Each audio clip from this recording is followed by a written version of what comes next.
What's going on, everyone? I am Peter Jennings. I go by CSU Ram 88 across the daily fantasy industry.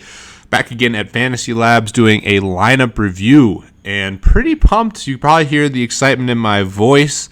Had my best week in the NFL season thus far, and it was week 8, which I'm not superstitious or anything, but every year in week 8 I've had a huge year. Last year I won some seats in qualifiers.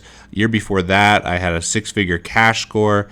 And the year before that I had my first big win, winning my first qualifier ever that ultimately led to my first big score in the first 6-figure prize in the industry. So feeling pretty blessed right now. Not too much into the the 8s, but I am CSU Ram 88, born in 88. My biggest poker hand ever was pocket 8s where I hit quads, and there's all this stuff with it, so definitely something I'm thinking a little bit about, but really excited to review this lineup. I had one elite tournament lineup on DraftKings, which I'm going to dive into right now. So I was fortunate to take first here in this qualifier,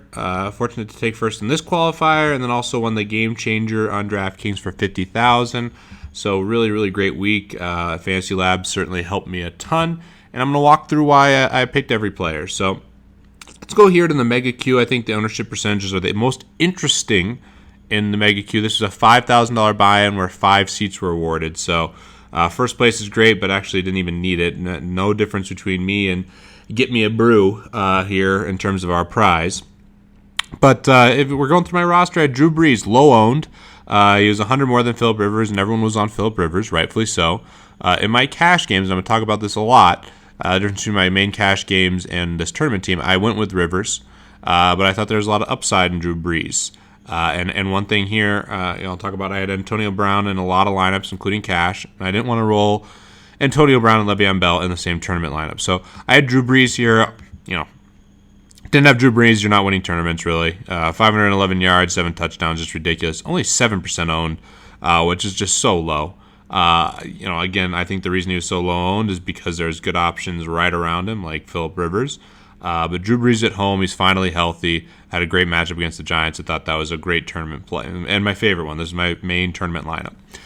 Had Todd Gurley. 100% in cash. Played him in almost every tournament team. I think I faded him once, just in the off chance that he did not have a good game. What can you say about this guy? I mean, look at his game log. This guy is absolutely elite. It's going to be the rookie of the year. Might be the most talented running back in the league right now, especially after seeing Le'Veon Bell go down. Still love AP, but Gurley's fresh, he's young, and he's just an absolute monster. So then I went with Jonathan Stewart here. I actually used McFadden one. I came just short in the $300 qualifier with McFadden, who did slightly better than Stewart. Was debating those two quite a bit at the end for this lineup. And yeah, he had a good matchup here. I wasn't thrilled, wasn't disappointed with his performance. I think he did relatively well, and got in the end zone, which is huge. He normally doesn't get in the end zone. He is an elite play in the right matchup, just because he's very likely to go over the 100-yard mark and he can score and he's cheap. So then the play that really got it for me, and this is the shocker, Odell Beckham, only 3.6% owned. I played the shootout card. I played the game stack with Breeze and Cooks, and then Odell Beckham, hoping for it to shoot out. And unfortunately, it did. That was one of my bold calls on the week. And Beckham had a monster game. He's from New Orleans, so I love taking a stroll down Narrative Street. I was buying into that with Eli and Odell, and it came to fruition.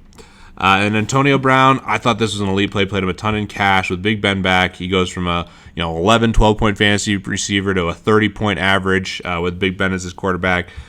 I was disappointed in his game, honestly, and like I said before, I used Le'Veon Bell in most of my cash games, and this is what you can do with your tournament teams, is you can kind of hedge. You can still make good lineups, you just don't have to make what you think are the highest EV plays. You can make a little different roster construction in the tournaments, and sometimes you can get bailed out like I did here with a good team.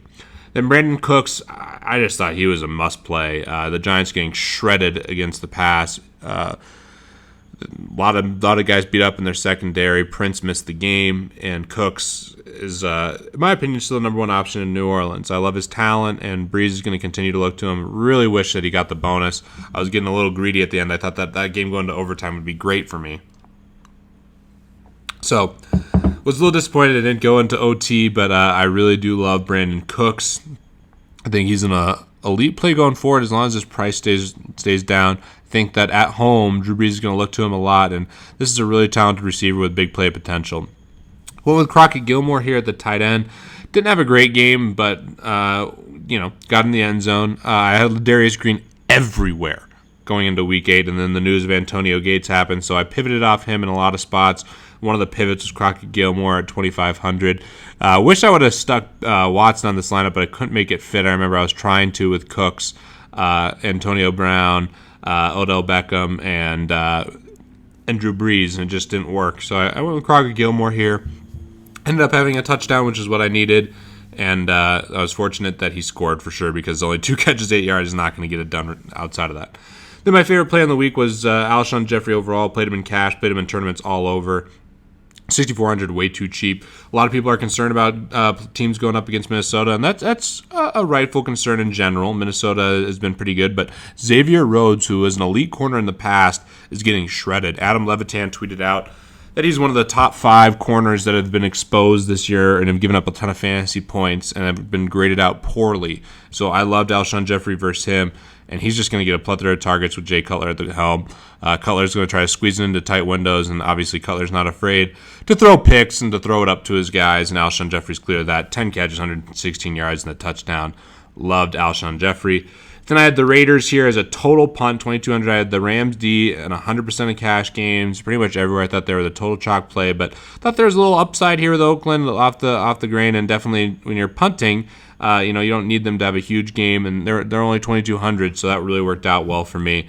Getting them in here, they didn't have a great performance, but enabled me to get everyone else here in on the roster. So with that, that's my lineup. Again, I was fortunate to take down 2 seats. We'll be joining Jonathan Bales out in San Diego, and then hopefully one of us or both of us will advance to LA for the final 10, with a shot at $5 million, and obviously all the exposure and fun with being on ESPN for the final 10 here. One other thing, I promise next week I'm going to be doing a lineup review of a bad lineup, something that just totally busts. I got grief on that from one of the keyboard warriors out there. It's funny on Twitter. A lot of people love to hate and just call you out for everything, and it doesn't bother me. I understand the world we live in, and it's easy to be a tough guy behind the computer screen. But he did point out that I had not done a week lineup. I did do a couple of my bad lineups originally, so he clearly hasn't watched all my videos. But I will be doing one next week of a total dud, and my thought process behind that total dud. So if you have any feedback, I would love to hear it. Hit me up on Twitter, hit up FantasyLabs on Twitter, hit up help at FantasyLabs. And the final plug, if you're not using our NBA product, you are doing it wrong. Justin Fan is doing a great job along with Brian and Jason and the whole team here at FantasyLabs. I really am proud of it, and it's free for 2 more days. Last day of beta is today. So make sure you take advantage of the beta product, and it's going to be going premium on Wednesday here. So for me, I'm Peter Jennings, CSU Ram 88 across the industry. I hope to see more Fantasy Labs members at the top of the leaderboards. I've been getting a lot of feedback that you guys are crushing it, which I love to hear. Please do tweet us at Fantasy Labs or tweet at me at CSU Ram 88. If you ever have a big score and it's because of Fantasy Labs, we love seeing that stuff. I really hope to see more of our members at the top of leaderboards.